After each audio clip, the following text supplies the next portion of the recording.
एक ऐसी चीज है जो इंसान को मार भी सकती है और जिंदा भी कर सकती है। उम्मीद, किसी भी इदारे में बच्चा एजुकेशन लेने नहीं आता, किसी भी इदारे में इंसान एजुकेशन लेने, कुछ इंसान हमेशा उम्मीद लेने आता है। आपके इस इदारे ने आपको एक होप दी है, एक उम्मीद दी है ना। तो सर्दियों के दिन थे तो ईरान का बादशाह ना अपने दरबार से बाहर निकला, उसने देखा एक ना बुजुर्ग जो है वो कांप रहा है सर्दी से, जो दरबान है वो कांप रहा है। तो उसने जाके पूछा, उसने कहा पापा की गल है, ठंड नहीं लगती थानू? उसने कहा बेटे लगती है लेकिन कपड़े ही नहीं है मोटे। उसने कहा चले मैं ना जाके भिजवाता हूँ। अब बादशाह जब अंदर जाता है महल की गर्म हवाएं जब पड़ती हैं भूल जाता। ऐसे ही होता है ना, अब मैं भूल गया।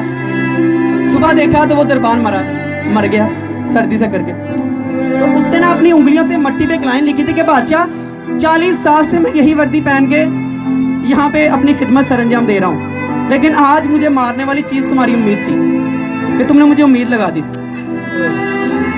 काम कर सकती हैं ठीक है, नहीं कर सकते उम्मीद ना दें किसी को। हो सकता है आपकी उम्मीद के सर पे वो अपना नुकसान कर बैठे।